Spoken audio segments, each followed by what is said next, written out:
मला माहिती आहे रांगोळी काढायला सर्वांनाच आवडतं आणि रांगोळीमुळे घर डेकोर खूप सुंदर दिसतं. पण प्रत्येक जणीला तेवढी छान जमत नाही. तर रेडीमेड रांगोळी बनवायची आहे. अशा ह्या फर उलननी कुठे मार्केटमध्ये मिळून जातील तुम्हाला आणि खूप कमी किमतीमध्ये मिळतात. काहीतरी 12 रुपये या 15 रुपये 100 ग्रॅमच्या ह्याने आणलं होतं मी. आणि त्यासाठी आपल्याला पाहिजे अशी ग्लू गम आणि कमीत कमी 10 ते 12 स्टिक पाहिजेत.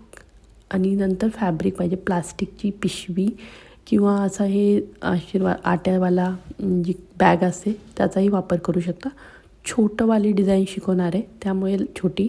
मोठी बनवायची असेल तर तुम्हाला वेगळं प्लास्टिक आणावं लागेल, जे तुम्हाला इझिली मार्केटमध्ये मिळून जाईल. तर आता मी कट करून घेतलं आहे आणि एका गोल शेपमध्ये पाहिजे. तर गोल कसं कट करायचं, मधातून एकदम फोल्ड करून असं 4 कोपऱ्यामध्ये चौकोन बनवून घ्यायचा आणि जो एक्स्ट्रा भाग आहे प्लास्टिकचा तो मी आधी कट करून घेते.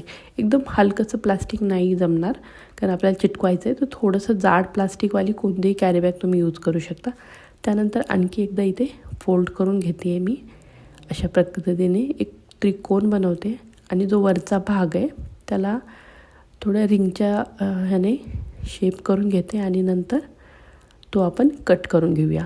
तर अशी गोल गोल डिझाईन इथे बनेल. वेगवेगळ्या डिझाईन बनवू शकता, वेगवेगळे पॅटर्न्स, त्याचे मी फोटो देईल, तुम्ही तेही वापरू शकता.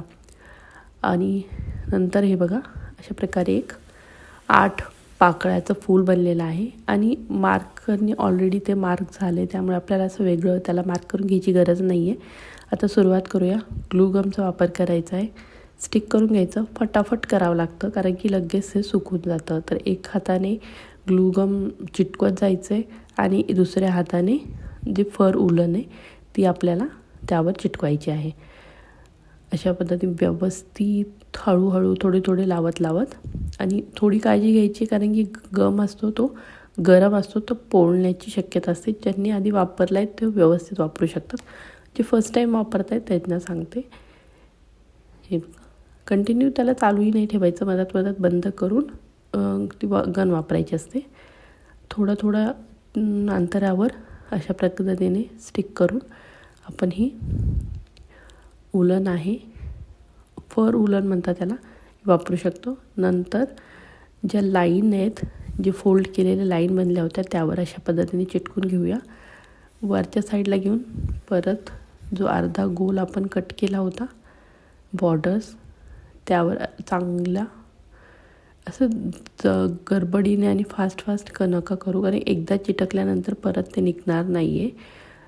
तर हळूहळू थोडं आणि व्यवस्थित चिटकवा. अशा पद्धतीने ज्या लाईन ड्रॉ केलेल्या आहेत, मी ही डिझाईन खूप सिम्पल बेसिक शिकवते की तुम्हाला एक आयडिया यावी. यामध्ये खूप वेगवेगळ्या डिझाईन तुम्ही ज्याही रंगोळीने बनवलेल्या व्हिडिओज आहेत, फोटोज आहेत, तेही वापरू शकता.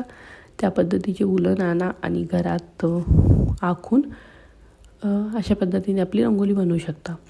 आणि ज्या मैत्रिणींना बिलकुल हे पण जमत नाही आहे, पण त्यांना घर डेकोर करायचं आहे, तर त्यांच्यासाठी मी बनवून देईल. तुम्ही मला इंस्टाग्रामवर किंवा यूट्यूबलाही मेसेज करू शकता. मी तुमच्यासाठी व्हिडिओ बनेल.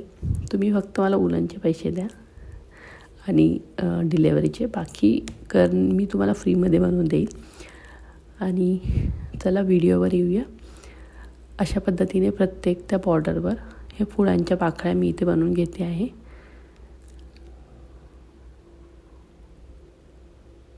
हे बघा,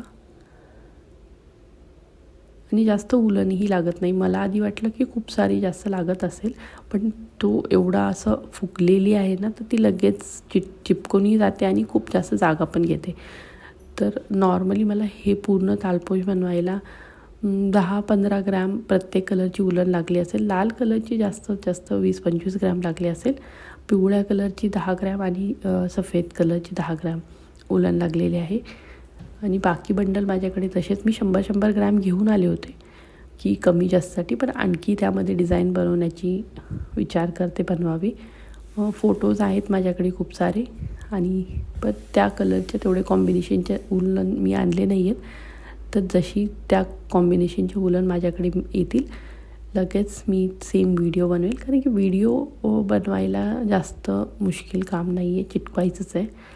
फक्त तो आखून व्यवस्थित घेतला पाहिजे आणि जे आपण प्लास्टिक वापरतो आहे ते चांगल्या क्वालिटीचं पाहिजे. आणि मला वाटतं नेक्स्ट मी एखाद्या टेबल कवरवर बनवून दाखवेल की त्यावर ते चिपकू शकतं की नाही किंवा कसं आहे. तर माझ्याकडे एक टेबल कवर आहे जो खूप पुराणा आहे, खूप दिवसापासून मला त्याला थोडंसं डेकोर करायचं होतं. तर मी विचार करते की अशा फर ऊलने टेबल कवरच्या ह्याच्यावर काही पॅटर्न बनवता आले तर खूप सुंदरसा माझा टेबल कवर बनेल. आणि जर छान बनला तर त्याचा व्हिडिओही नक्की तुमच्यासोबत शेअर करेल.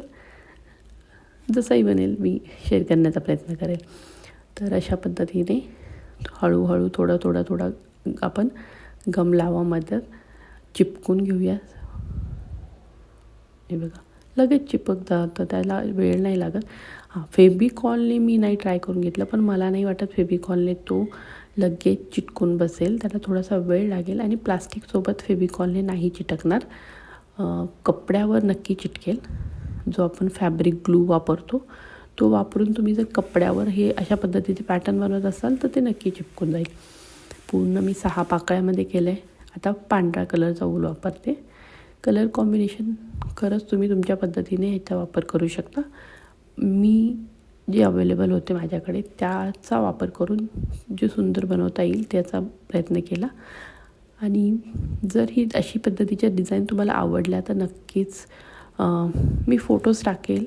माझ्या मेन चॅनलवर पण फोटो आहेत हिंदीवाल्या, तर त्यातही तुम्ही मला मेसेज करू शकता की ह्या पद्धतीचं बनवून दाखवा, तर मी नक्की बनवेल. आणि गणपतीच्या आधी, लक्ष्मींच्या आधी तर तुम्हाला 4-5 डिझाईन अशा वेगवेगळ्या बनवून दाखवेल की ज्या तुम्ही वापरून तुमच्या घराचं डेकोरेशन करू शकता. तुम्हाला रांगोळ काढण्यामध्ये वेळ वाया घालायची गरज नाही आहे. फक्त बनवून ठेवा आणि ज्या दिवशी प्रोग्राम त्या दिवशी दारास ठेवा, खूप सुंदर दिसेल, एकदम फ्रेशवाला. हे बघा अशा पद्धतीने पूर्ण त्याला चिपकून घेतलेलं आहे आणि खूप सुंदरसं आपलं असं मॅट रंगोली बनलं आहे आणि खालून खराब व्हायची गरजच नाही आहे. अशा 2-3 डिझाईन आहेत माझ्याकडे. आणि तुम्हाला सांगा व्हिडिओ कसा वाटला, आवडला असेल तर लाईक करा. Thank you for watching.